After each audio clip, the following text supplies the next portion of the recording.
General secretary doctor Bajaj जी, लक्ष्मण खत्री जी और अन्य जितने भी संत महात्मा पंडाल में उपस्थित हैं, सभी के श्री चरणों में खेमचंद कोहली का प्रणाम।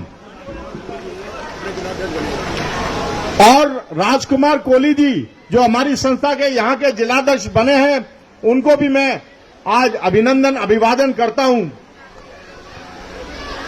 कबीरा खड़ा बाजार में और मांगे सबकी खैर, ना काहू से दोस्ती और ना काहू से बैर।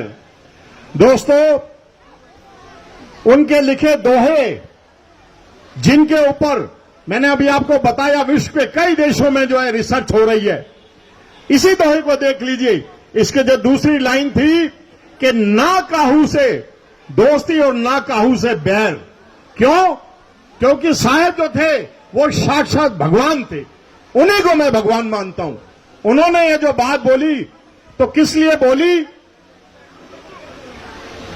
इसलिए बोली कि उनके निगाह में सभी जितने भी मानव जाति हैं, सबके अंदर जो है उसी मालिक की जो ज्योत है उसको वो नमन करते थे और वो साक्षात परमात्मा थे। एक बार साहिब के लिए भी जोरदार तालियां होनी चाहिए। और दूसरा दोस्तों, मैं सभी वक्ताओं का सम्मान करता हूं, लेकिन हाथ जोड़ के मैं बोलना चाहता हूं सभी वक्ताओं से कि आप साहब के लिए दास नहीं इस्तेमाल कर सकते।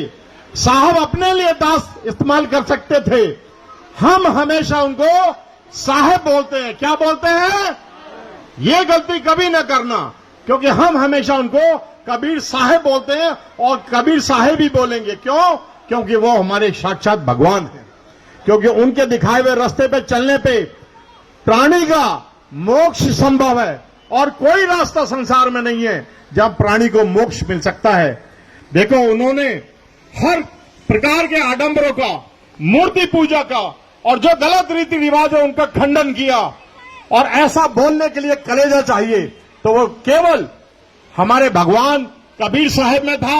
उन्होंने न कभी भी अपने प्राणों की परवाह नहीं करी, उन्होंने सच को सच बोला। उन्होंने, जिनको ज्यादा घमंड था कि भाई हम बहुत पढ़े लिखे गए हैं, तो उनके लिए देखो कितनी बड़ी बात बोली थी जिसमें पूरे ब्रह्मांड का ज्ञान आ गया कि पोथी पढ़ पढ़ जग मुआ और भयो न पंडित कोय। पोथी पढ़ पढ़ जग मुआ, भयो न पंडित कोय, और 2.5 आखर प्रेम का पढ़े सो पंडित होए। कितनी सुंदर बात देखो साहब ने। हमेशा वो 2 लाइन के दोहे लिखते थे, जिसको अंग्रेज लोग जिसको बोलते हैं कपलेट्स। कपलेट्स मतलब 2 लाइन। 2 लाइनों के द्वारा उन्होंने जो ज्ञान दिया है वो पूरे विश्व में विलक्षण है। उनके बराबर कोई ज्ञानी नहीं, उनके बराबर कोई संत और महात्मा नहीं। दूसरा, उन्होंने किसी को बख्शा भी नहीं है। वो बड़े क्रांतिकारी संत थे और आज भी हैं। सूक्ष्म रूप में भगवान कबीर साहब आज भी जिंदा है हमारे बीच में। जो उन्होंने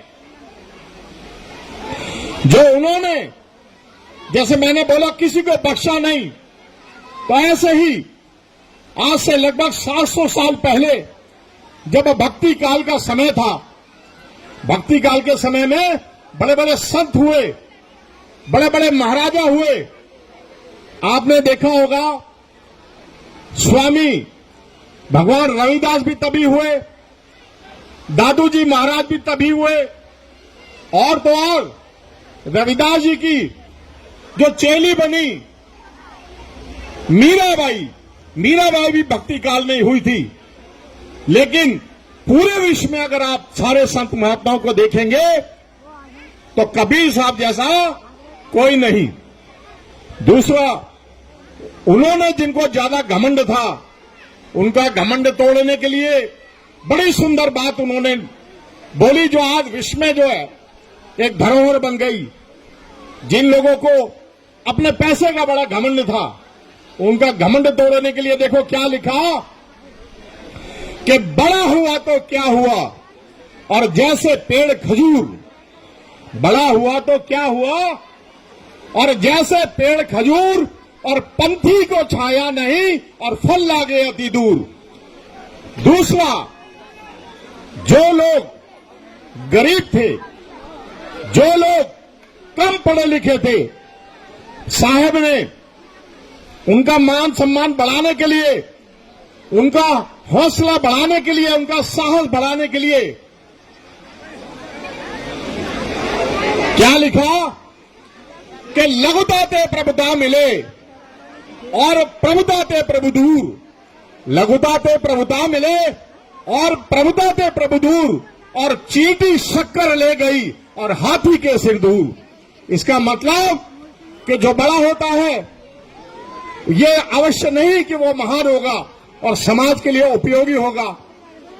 उन्होंने छोटेपन की, लघुता की जो उन्होंने परिभाषा दी है और जो उन्होंने व्याख्या की है, उन्होंने चींटी को जो है ज्यादा बड़ा सम्मान दिया।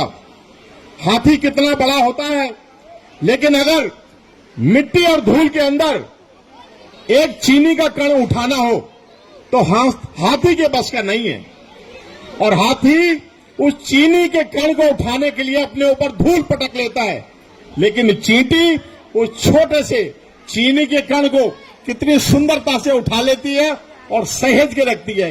यही है साहेब के जो है दोहों का कमाल। और उस वक्त क्योंकि मुगल का काल था, मुस्लिमों को भी नहीं बख्शा। मुस्लिम उनके लिए बड़ा उल्टा सीधा बोलते थे, और उन्होंने देखो एक बहुत बड़े आडंबर को कैसे खंडित किया कि कांकर पत्थर बीन के और मस्जिद लियो बनाए, ताप पर मुल्ला चढ़ बांग दे, क्या बैरो हुए खुदा। कितनी सुंदर बात उन्होंने बोली कि उस खुदा के लिए आपको चिल्लाने की जरूरत नहीं है, आपको पुकारने की जरूरत नहीं है, क्योंकि साहब ने बोला था कि वो आपके अंदर पहले से विद्यमान है। आपको ये जो जन्म मिला है, इसके अंदर आप क्या कुछ प्राप्त नहीं कर सकते। सकल पदार्थ है जगमाही, सकल पदार्थ है जगमाही, कर्महीन जन पावत नहीं। हम सब कुछ प्राप्त कर सकते हैं। ये जो शरीर है, इस शरीर के द्वारा, इस शरीर नहीं, एक मंदिर है, इसी मंदिर के द्वारा आप कुछ भी प्राप्त कर सकते हैं। जीवन में और जीवन के बाद भी अगर